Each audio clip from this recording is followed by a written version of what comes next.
ಆದಿಕಾಂಡ ಅಧ್ಯಾಯ 8. ತರುವಾಯ ದೇವರು ನೋಹನನ್ನು ಅವನ ಸಂಗಡ ನಾವೆಯಲ್ಲಿದ್ದ ಎಲ್ಲಾ ಮೃಗ ಪಶುಗಳನ್ನು ನೆನಪಿಗೆ ತಂದುಕೊಂಡು ಭೂಲೋಕದ ಮೇಲೆ ಗಾಳಿ ಬೀಸುವಂತೆ ಮಾಡಲಾಗಿ ನೀರು ತಗ್ಗಿತು. ಭೂಮಿಯ ಕೆಳಗಿರುವ ಸಾಗರದ ಶೆಲೆಗಳೂ ಆಕಾಶದ ತೂಬುಗಳೂ ಮುಚ್ಚಿ ಹೋದವು. ಆಕಾಶದಿಂದ ಸುರಿಯುತ್ತಿದ್ದ ಮಳೆ ನಿಂತು ಹೋಯಿತು. ಆಗ ಭೂಮಿಯ ಮೇಲಿದ್ದ ನೀರು ಕ್ರಮವಾಗಿ ತಗ್ಗುತ್ತಾ ಬಂತು. ಹೀಗೆ 150 ದಿನಗಳಾದ ಮೇಲೆ ನೀರು ಕಡಿಮೆಯಾಯಿತು. 7ನೆಯ ತಿಂಗಳಿನ 17ನೆಯ ದಿನದಲ್ಲಿ ನಾವೆಯು ಅರಾರಾಟ್ ಸೀಮೆಯ ಬೆಟ್ಟಗಳಲ್ಲಿ ನಿಂತಿತು. 10ನೆಯ ತಿಂಗಳಿನವರೆಗೂ ನೀರು ಕಡಿಮೆಯಾಗುತ್ತಾ ಬಂತು. 10ನೆಯ ತಿಂಗಳಿನ 1ನೆಯ ದಿನದಲ್ಲಿ ಬೆಟ್ಟಗಳ ಶಿಖರಗಳು ಕಾಣಬಂದವು.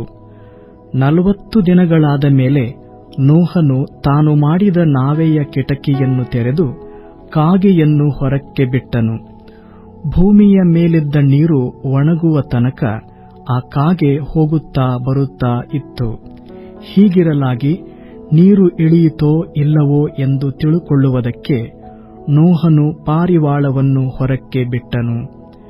ನೀರು ಭೂಮಿಯ ಮೇಲೆಲ್ಲಾ ಇರುವುದರಿಂದ ಪಾರಿವಾಳವು ಕಾಲಿಡುವುದಕ್ಕೆ ಸ್ಥಳವನ್ನು ಎಲ್ಲಿಯೂ ಕಾಣದೆ ತಿರುಗಿ ನಾವೆಗೆ ಬಂತು.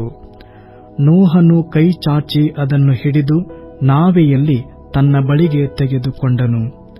ಅವನು ಇನ್ನೂ 7 ದಿವಸ ತಡೆದು ಪಾರಿವಾಳವನ್ನು ತಿರುಗಿ ಹೊರಕ್ಕೆ ಬಿಟ್ಟನು.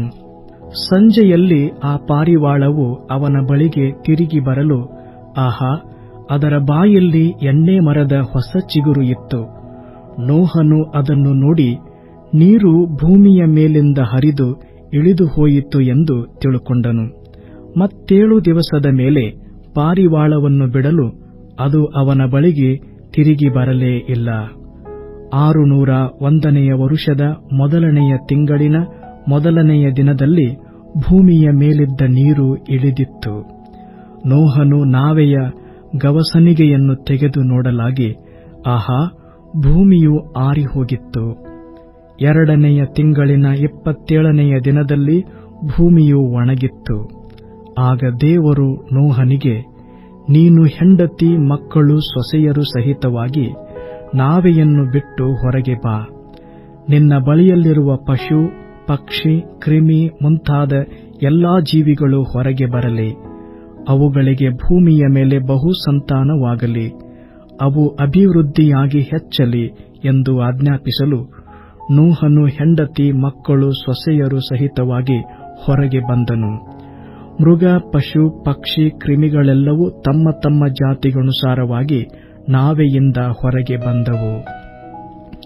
ಆಗ ನೋಹನು ಯೆಹೋವನಿಗೋಸ್ಕರ ಯಜ್ಞವೇದಿಯನ್ನು ಮಾಡಿ ಅದರ ಮೇಲೆ ಶುದ್ಧವಾದ ಎಲ್ಲಾ ಪಶು ಪಕ್ಷಿ ಜಾತಿಗಳಲ್ಲಿ ಸರ್ವಾಂಗ ಹೋಮ ಮಾಡಿದನು.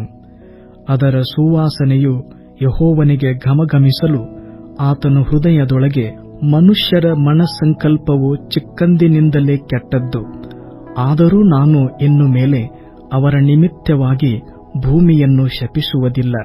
ನಾನು ಎಲ್ಲಾ ಜೀವಿಗಳನ್ನು ಈಗ ಸಂಹರಿಸಿದಂತೆ ಇನ್ನು ಮೇಲೆ ಸಂಹರಿಸುವುದಿಲ್ಲ. ಭೂಮಿಯು ಇರುವ ತನಕ ಬಿತ್ತನೆಯೂ ಕೊಯ್ಲು, ಚಳಿಯೂ ಸೆಕೆಯೂ, ಬೇಸಿಗೆ ಕಾಲವೂ ಹಿಮಕಾಲವೂ, ಹಗಲು ಇರುಳು ಇವುಗಳ ಕ್ರಮ ತಪ್ಪುವುದೇ ಇಲ್ಲ ಅಂದುಕೊಂಡನು.